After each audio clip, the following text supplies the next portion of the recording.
अदीब साहब, सीधा सवाल आपसे मेरा यही है कि इस बार आपने बहुत सारी सीटों पर विजिट किया, मुसलमानों की स्थिति क्या रही, मुसलमानों की कंडीशन इस बार चुनाव में क्या रही? बहुत बहुत शुक्रिया आपका।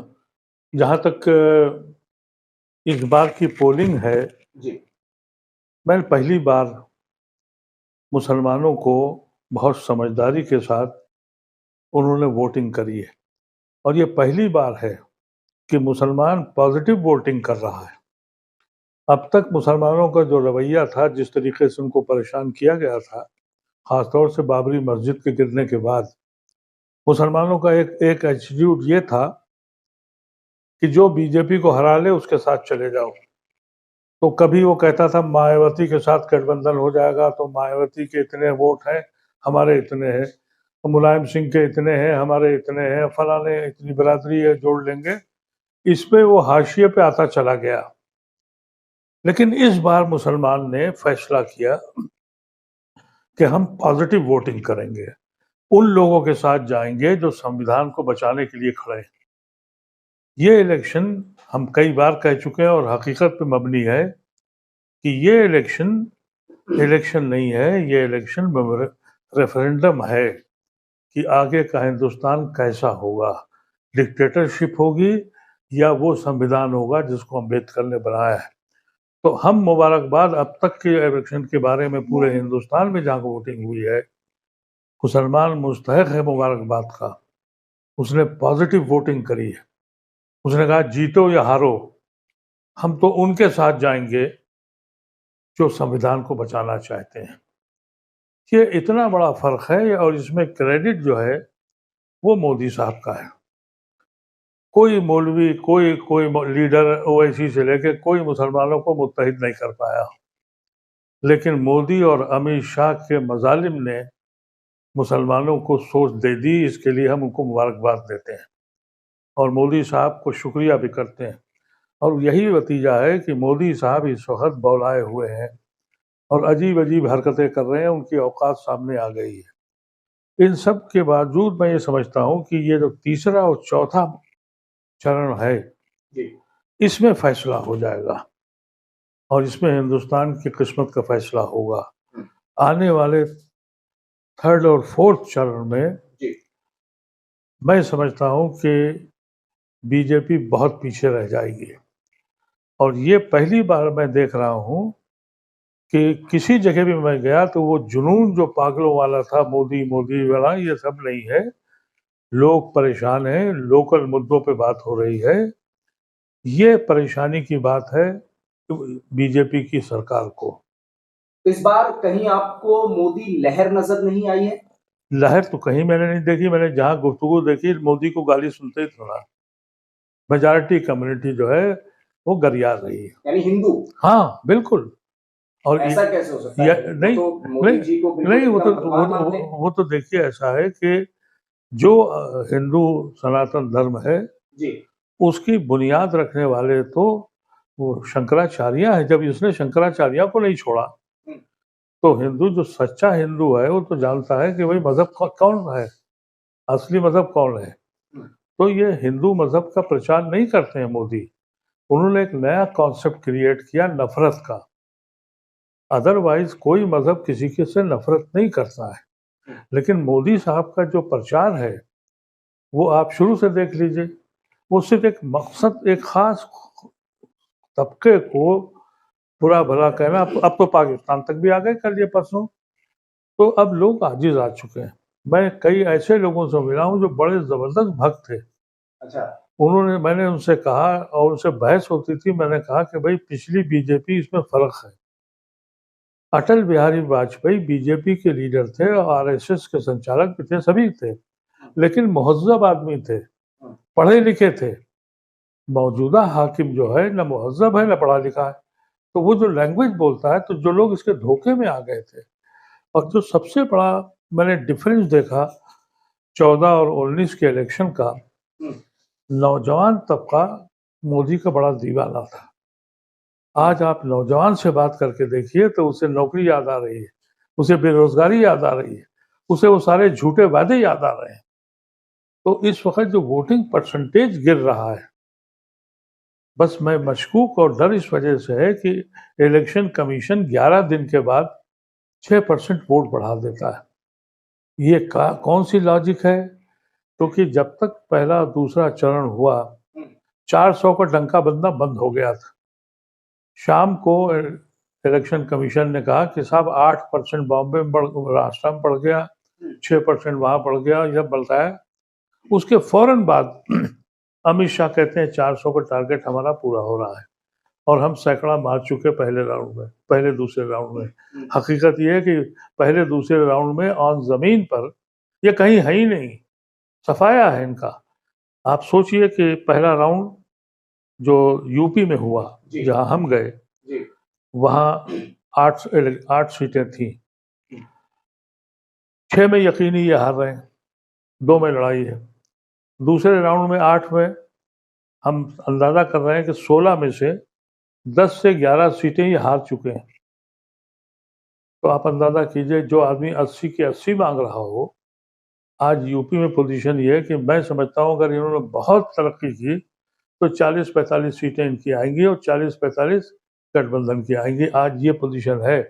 और जिस तरीके से हवा बदली है और जो हवा आखिर तक जा रही है, पूर्वांत तक पहुंचते पहुंचते, ये कहीं ऐसा ना हो कि अलायंस जो है वो 50 हो जाए और ये रह जाए 30। कुछ भी हो सकता है। हाँ, सिर्फ डर यह है कि जो इलेक्शन कमीशन की जो रिपोर्टें आ रही हैं वो खौफजदा कर रही हैं। क्योंकि ऐसा है कि जब आप वोटिंग करते हैं तो हर मशीन काउंट होती है कि इतने वोट पड़े, सील लगती है, वो डिब्बे रख दिए जाते हैं। अब उसके बाद 11 दिन किस चीज में लग गए? अरे भाई, एक फर्ज कीजिए 2000 मशीनें आई, हर मशीन पे लिखा हुआ कि इतना वोट है, तो 6% और 8% वोट कहाँ से बढ़ गया? सिवाय इसके कि कुछ मशीनें ऐसी हैं जो बदली गई हैं। इसके अलावा तो कोई दूसरी लॉजिक मेरी समझ में नहीं आ रही। कुछ मशीनें बदली गई हैं और जिसमें वोट भरा गया है, क्योंकि 1,10,00,000 वोट बढ़ाया है इन्होंने। ये एक अलार्मिंग सिचुएशन है। क्या इलेक्शन के दिन होगा, लेकिन मैं आज आपके सामने कह रहा हूँ, जमीनी सतह पर अगर 200 से ऊपर बीजेपी आती है तो बेईमानी की है उसने।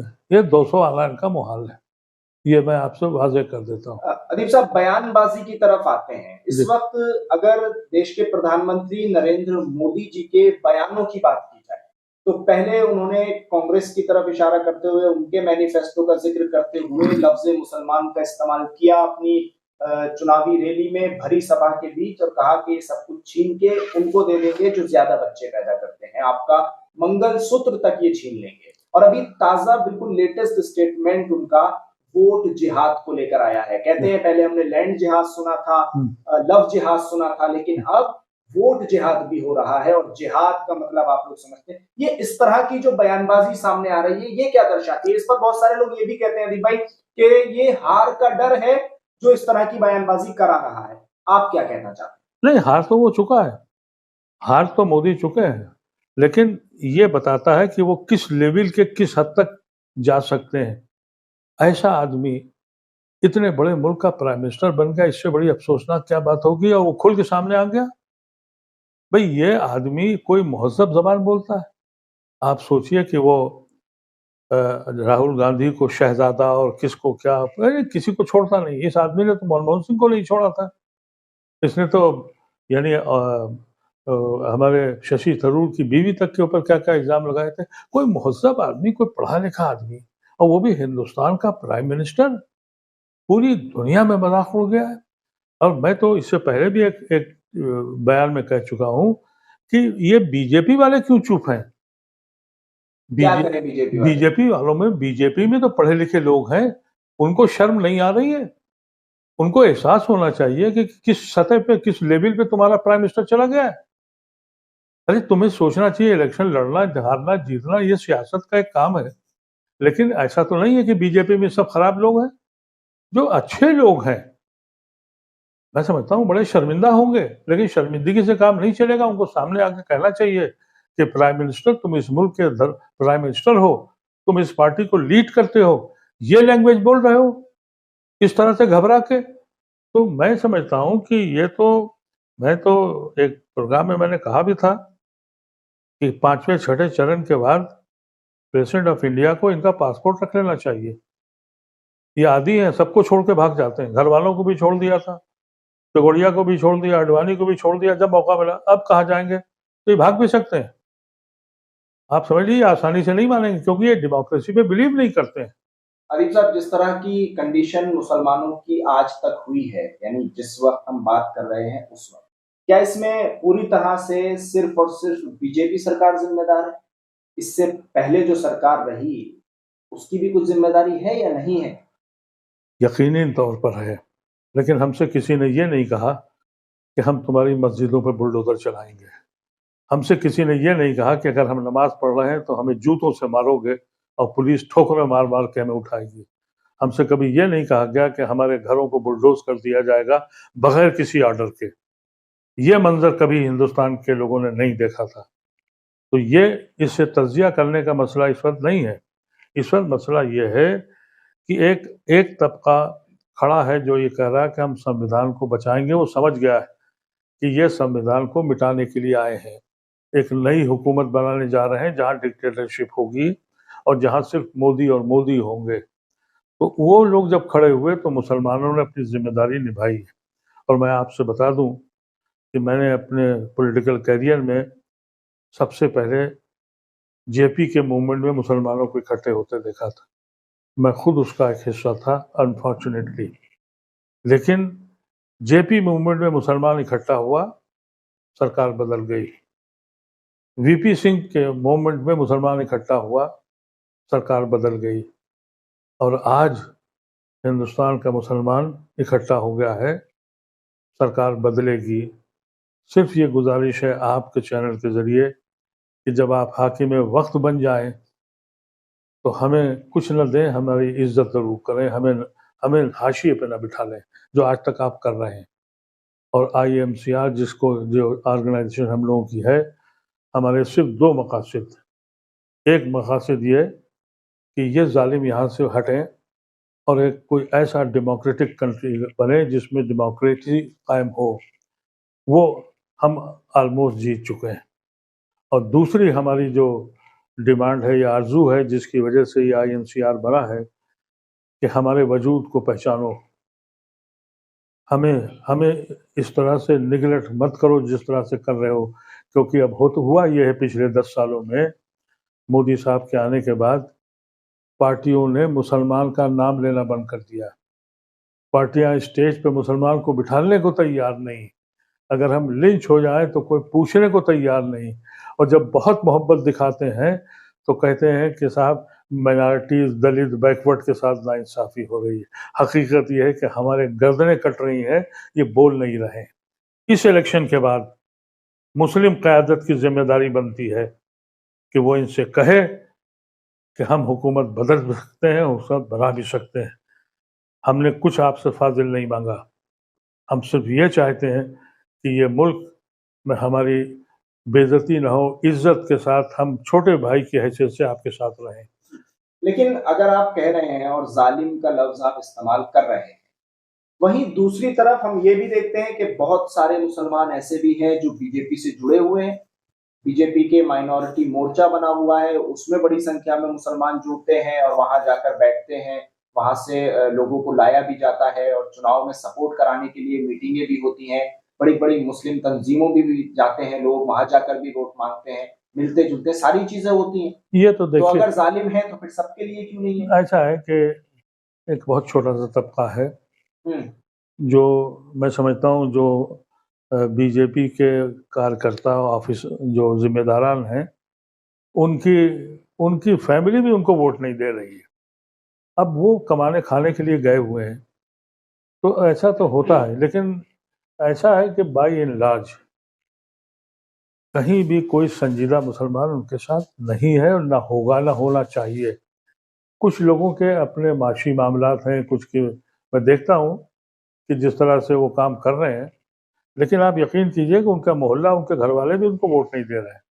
और इस हिसाब से वो दोनों दोनों हाथों में उनके लड्डू हैं। एक तरफ तो उनके पास पैसे आ रहे हैं और दूसरी तरफ वो उनको वोट भी नहीं दे रहे हैं।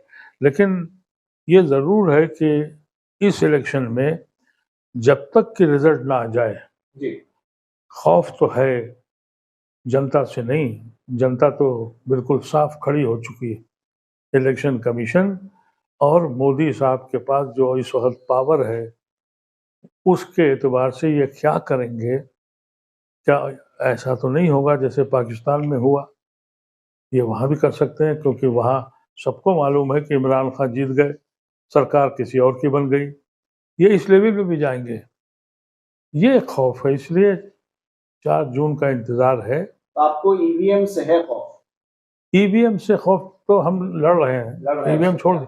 ईवीएम के जो मालिकान हैं उनसे है जी, जो इलेक्शन कमीशन है, अगर वो 11 दिन के बाद 6 और 8% वोट बढ़ा सकते हैं, जी। तो वो कुछ भी कर सकते हैं। जब ये आप सोचिए ना कि, और मैंने टीवी डिबेट पे देखा कल, हर पार्टी परेशान। बीजेपी वाला हंस रहा है, क्या बेटे जब वोट बढ़ेगा तो क्या बीजेपी वाले का परेशानी नहीं है? वो तो खुले वो खुश हो रहा है। उसको भी कहना चाहिए था कि 11% वोट 8% वोट कैसे बढ़ गया, और आसाम में 25% वोट बढ़ा है। अदीब साहब, आपने इलेक्शन कमीशन की नीयत पर सवाल उठाया है। तमाम लोग ये कहते हैं कि सुप्रीम कोर्ट जो है इस पूरे केस को देखे, और सुप्रीम कोर्ट ने एक तरह से साफ कर दिया है कि ईवीएम के मामले में अब हम ज्यादा मुदाखलत नहीं कर सकते। ऐसी पोजीशन में इस पूरे चुनाव पर क्या किया जा सकता है? कैसे हम ये उम्मीद करें कि लोगों को न्याय मिल पाएगा? जो मिशन आप लेके चल रहे हैं, आप उस मिशन में कामयाब हो पाएंगे? देखिए, सिर्फ सुप्रीम कोर्ट ने एक चीज ऐसी कही है जिससे अभी हम थोड़ी उम्मीद बांधे हुए हैं। वो कहते हैं ये स्लिप जो है, इसको अभी आपको प्रिजर्व करना है, इस स्लिप को प्रिजर्व करना है। तो इस वजह थोड़ी सी उम्मीद है कि शायद हम वहां पर आ जाए। लेकिन हम हर तरीके से समझने की कोशिश की, एक्सपर्ट समझने की कोशिश की, खुद अपने दिमाग को लगाया कि भाई ये 11 दिन के बाद एकदम से, क्योंकि जब आप बॉक्सेस को सील करते हैं, एक एक कॉन्स्टिट्यूंसी है वहाँ, फर्ज कीजिए 2000 या 4000 5000 मशीनें हैं, उन मशीनों को कि हर मशीन जब सील होती है तो उस पर लिखा होता है कितना वोट इसमें पड़ा है, तो हर मशीन के ऊपर ये लिखा हुआ है। तो जब उस सारी मशीनों को आप इकट्ठा करते हैं तो 1 दिन लग सकता है, 2 दिन लग सकते हैं कि इस मशीन में 300 वोट है, इस मशीन में 750 वोट है, इस मशीन में 1500 वोट है। देखिए, ये चीज इलेक्शन कमीशन को क्या नजर नहीं आ रही है? और दूसरे मामला नहीं, कमीशन को आ नहीं रही। अरे कमीशन ये कर रहा है, बता तो रहा नहीं है, ये भी नहीं बता रहा है कि कितना वोट पड़ा है, परसेंटेज बता रहा है। तो आपको लगता है कि सुप्रीम कोर्ट इस पूरे मामले पर उसको सो मोटो लेना चाहिए, जिस तरह की इलेक्शन कमीशन की तरफ से ये हरकत की जा रही है? उनको नोटिस तो गया है, लेकिन सुप्रीम कोर्ट का जो अभी तक का रवैया है वो बहुत, ऐसा नहीं लगता कि बहुत इंकरेजिंग है। लेकिन जब इस हद तक आ जाएंगे कि 20% 25% पोलिंग बढ़ेगी, तो वो भी तो हिंदुस्तानी हैं, उनको भी तो लगेगा। तो मैं ये समझता हूँ कि जनता के एतबार से तो इनका जनाजा 4 जून को निकलेगा बड़ी धूमधाम से।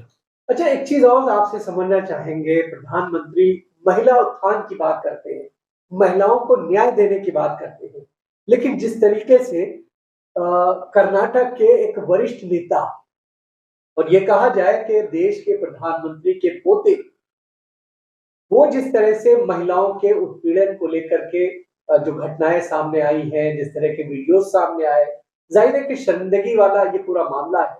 और जिस तेजी के साथ मुलजिम भारत छोड़कर भागने में कामयाब होता है, आपको लगता नहीं है कि जो सत्तारूढ़ दल है इस वक्त सत्ता में बैठा हुआ, वो कहीं ना कहीं इन तमाम चीजों पर पुष्पनाही करता हुआ दिख रहा है? देखिए, एक चीज तो ये कि भागता हुआ नहीं बल्कि भगाया गया, पहली बात तो वाज़ेह है। वो भागा नहीं है, उसको भगाया है इन लोगों ने।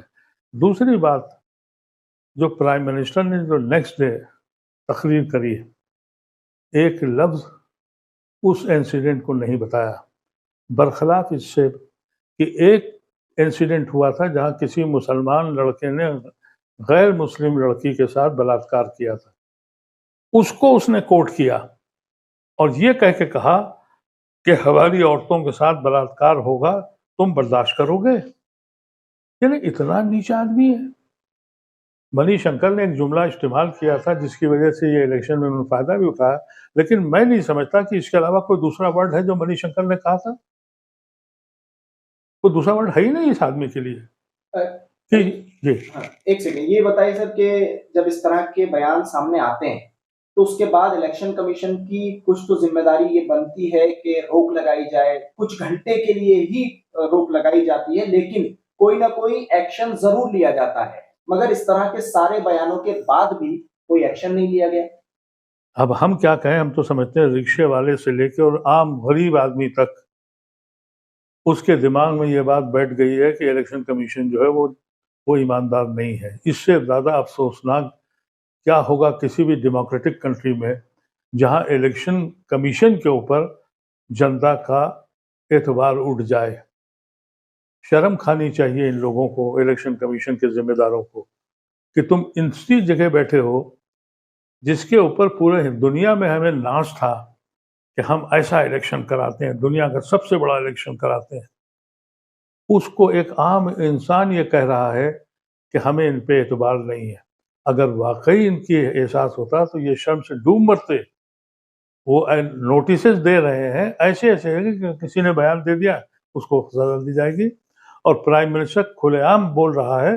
प्राइम मिनिस्टर को नोटिस नहीं गया, बरखिलाफ इसके उसकी पार्टी को भेज दिया, और साथ में वो क्या कहते हैं मिसरा मौजू करने के लिए राहुल गांधी की पार्टी को भी दे दिया। तो ये मैं समझता हूँ कि 3 और 4 राउंड के बाद ये मोदी साहब या तो कपड़े फाड़ लेंगे या पत्थर मारेंगे या इलेक्शन कमीशन को और मजबूत हिदायत करेंगे।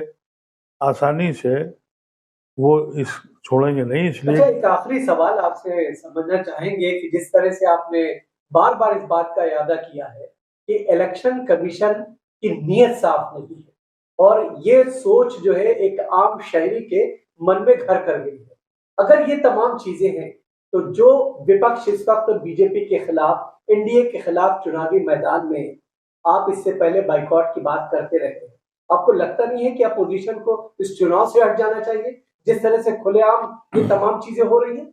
अब ये तो लीडरान को फैसला करना चाहिए, लेकिन लीडरान ने बहुत हद तक कोशिश करी, इलेक्शन कमीशन से कांटेक्ट किया, सुप्रीम कोर्ट से कांटेक्ट किया, जो भी लीगल मामला थे वो किए, लेकिन अगर ऐसी धांधली होगी, मुझे खौफ है कि कहीं जनता सड़कों पे ना आ जाए।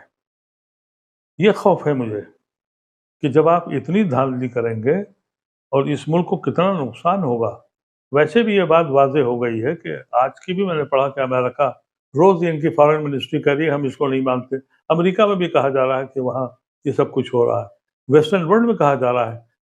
तो जब हमारे ऊपर, जबकि एक बार हिंदुस्तान के इलेक्शन को दुनिया कोर्ट करती थी, उस इलेक्शन कमीशन के ऊपर आज दुनिया सवाल कर रही है, और हमारा प्राइम मिनिस्टर जो है वो जिस तरह के बयानबाजी कर रहे हैं और जिस लेवल तक जा चुके हैं, वो आगे कहाँ तक जाएंगे। मुझे ये लगता है कि अगर ऐसे ही हुआ तो जनता बाहर निकलेगी और वो बहुत बुरा दिन होगा इस मुल्क के लिए। आपकी अपील क्या है अब देश की जनता से? कई चरण बाकी हैं अभी, उनके लिए आप क्या अपील करना चाहेंगे इस कार्यक्रम में? मेरी अपील ये है कि हिंदुस्तान में इस खूबसूरत मुल्क को का जो तस्वुर है वो यहाँ के आइन और यहाँ के कॉन्स्टिट्यूशन ने दिया है।